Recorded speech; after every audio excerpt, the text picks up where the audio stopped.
We're in a moment of technological acceleration unlike anything the world has seen before. 5 years from now, life will look radically different, and the shift is already underway.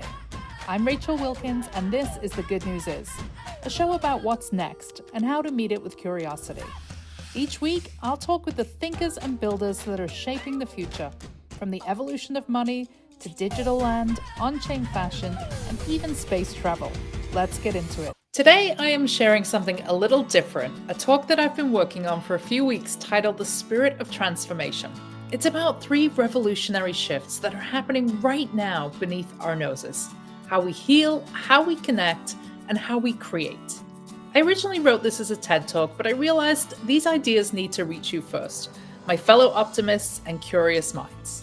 Because here's the thing, while everyone else is focused on the fear and disruption, I want to show you the signal through the noise, the remarkable transformations that are quietly reshaping our world for the better.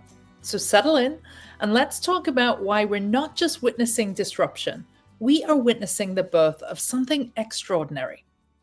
Did you know that between 1837 and 1903, humanity invented the light bulb, the telephone, and the automobile? That's within the lifespan of a single human being. In that short stretch of history, our entire way of living and moving through the world changed forever. That's the scale that we are at now, except today, we are not walking through it. We are sprinting. My name is Rachel, and I started the Good News Studio in 2022 to tell better stories about technology and the future that we are racing towards. Not the dystopian headlines that dominate our feeds, but the remarkable transformations that are happening right beneath our noses. Today, I want to take you on a journey through 3 pivotal revolutions that are reshaping our world: how we heal, how we connect, and how we create. Because while the pace of change can feel really overwhelming, I believe we're not just witnessing disruption, we are witnessing the birth of something extraordinary. All right, let me paint you a picture of where we are heading. We're looking at an imminent present where brain-computer interfaces will allow paralyzed patients to control robotic limbs with just their thoughts. Isn't that wild to comprehend that that is the moment we're in right now? Companies like Neuralink are already conducting human trials, and the early results are looking really promising. We're not there yet, but we are closer than most people realize. We're living through the greatest healthcare revolution in human history. AI systems are already detecting certain types of cancer with accuracy rates that rival specialists, and in many cases surpass them. Wearable devices are getting sophisticated enough to predict cardiac events, sometimes days in advance before they happen. And while we're not yet growing replacement organs in labs, 3D bioprinting is advancing so rapidly that researchers actually believe viable organ printing is within reach this decade. But here's what excites me most. It's not just about the technology. It's about access. We're actually moving towards a world where a rural farmer in Kenya could access the same level of diagnostic accuracy as someone who has access to the Mayo Clinic. Through telemedicine platforms and AI-powered diagnostic tools, we're beginning to see the democratization of medical expertise that was once confined to expensive hospitals in wealthy cities. Decentralized clinical trials are breaking down geographical barriers, allowing patients worldwide to participate in cutting-edge research. And blockchain technology is securing medical records while giving patients, not corporations, control over their most sensitive data. The future of healthcare isn't just more advanced, it's more human, more accessible, and more dignified than anything we've ever known before. Now, let's consider something that might feel a little uncomfortable. Did you know that Facebook collected 52,000 data points on every single user, on you and your family? Every single click, every scroll, every pause while you read a friend's post was categorized, targeted, and monetized. We weren't users, we were products, and we've been sold to the highest bidder. But what if I told you there is hope ahead?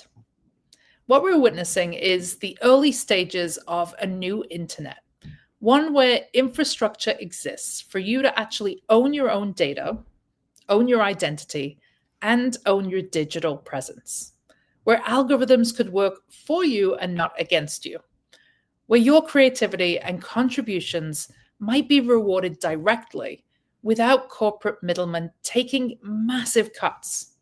Now, this isn't utopian thinking. The building blocks already exist. Decentralized platforms are emerging where you can theoretically take your followers with you wherever you go, where privacy becomes a feature and not necessarily just a luxury, where communities form around shared values rather than engagement metrics that are designed to keep you scrolling with no consideration of the impact upon your well-being. Blockchain technology beyond the cryptocurrency headlines is creating the infrastructure for this new world. It's shared, it's transparent, and it's a ledger that replaces corporate gatekeepers with mathematical certainty. It's allowing anyone to transact globally in milliseconds without needing permissions from banks or governments. We're moving away from a system where institutions hold the keys to one where individuals hold the power. This isn't just about technology. It's about returning agency to people. And timing matters here. As we confront urgent AI concerns like deepfakes and misinformation, this decentralized infrastructure offers solutions, better verification systems, tools for digital discernment, and a new way to distinguish truth from fabrication. Now, let me address the elephant in the room. Artificial intelligence and creativity, something very near and dear to my heart. Yes, we've all seen the headlines. AI will replace artists. Creativity is dead. The concern is real because large language models trained on artists' work without permission, and it raises legitimate ethical questions about consent and about compensation. But here's where those headlines miss. We're not witnessing the death of creativity. We're actually witnessing its explosion. The ability to go from idea to execution is becoming astronomically faster. AI video generation tools are advancing so rapidly that we're looking at a near future where creating film quality content could take hours, not months. We're moving towards ultra customization in manufacturing. Imagine a world where you could design and 3D print a perfectly fitted pair of shoes at home. It's going to be here sooner than you think. So, does this diminish traditional craftsmanship? I don't think so. Art is always built upon art. Elvis, for example, influenced the Beatles, who then influenced Oasis, who influenced countless others. The difference now is scale and, of course, speed. And that requires us to think differently about attribution and reward. But consider this possibility. We may be headed toward a world where automation provides broader access to basic needs, where the question shifts from how do I make money from my art to what do I want to create just for the fulfillment of creating? It's a bold thought, I know, but it's one worth pondering as we watch these trends accelerate. Meanwhile, something remarkable is happening in the art world. At Christie's auction house, 8% of the global art market is now digital art. The Whitney, LACMA, MoMA, the Pompidou, they are all acquiring digital artworks for their permanent collections. Curators are saying that the masterpieces of the 21st century will in fact be digital. And these aren't just images. They're systems, they're experiences, they're invitations to participate rather than passively consume. Here's something fascinating that I have observed over 3 years of hunting for good news in technology. Every leap forward creates a counter move backwards. So as we sprint into this digital future, we're simultaneously seeing a renaissance of ancient wisdom. People are returning to ritual, to ceremony, to community in ways that would have seemed surprising perhaps even just a decade ago. I predict we'll see entire communities, towns, even ecosystems built around this integration. Places where cutting edge technology serves deeply human needs for connection, for meaning, and for belonging. This isn't contradictory, it's complementary. As our external world becomes more digital, our internal compass points more towards what is timeless. Historian Yuval Harari said that stories are the stuff of civilization. They help us imagine the previously unimaginable. The story we're often told about technology is one of replacement. AI will replace workers, automation will replace human connection, digital will replace physical. But what if the real story here is integration? What if technology, at its best, amplifies our humanity rather than diminishing it? Every week for the past 3 years, I've challenged myself to find 4 stories that show technology serving the greater good.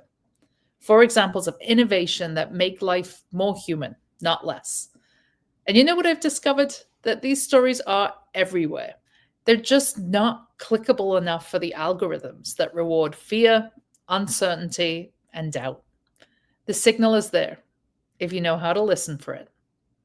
So we stand at a crossroads. Down one path lies a future where technology serves concentrated power, where AI makes the rich richer, where platforms extract our data and our attention for profit, where creativity becomes commoditized and hollow.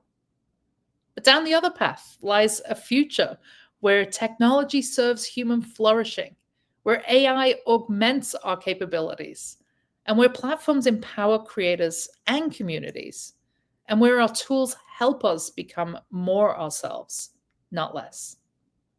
The difference isn't in the technology. It's in the choices we make about how to use it. I started the Good News Studio, not out of naive optimism, but out of necessary hope. Because the future isn't something that happens to us. It's something that we create together. And if we are going to sprint into transformation, we need to be clear about where we are running. Here's what I believe. I believe we're running towards more connection, not less. More dignity for human creativity, not less. More truth in our information systems, not less. More agency over our digital lives, not less. But belief is not enough. We need to build it. So here's my invitation to you. Become a better storyteller about the future. When you see a headline about AI taking jobs, ask, what new opportunities might this create? When you read about platform dysfunction, investigate what alternatives are being built. And when you encounter fear about technological change, seek out, who is this change serving? And how can we make it serve more people? The sprint of transformation isn't slowing down. If anything, it is accelerating. But we get to choose whether we're running towards something beautiful or running away from something terrifying. I choose to run toward connection, toward creativity, towards a future where technology amplifies the best of what makes us human. The good news is we are not just along for the ride. We're the ones building the road.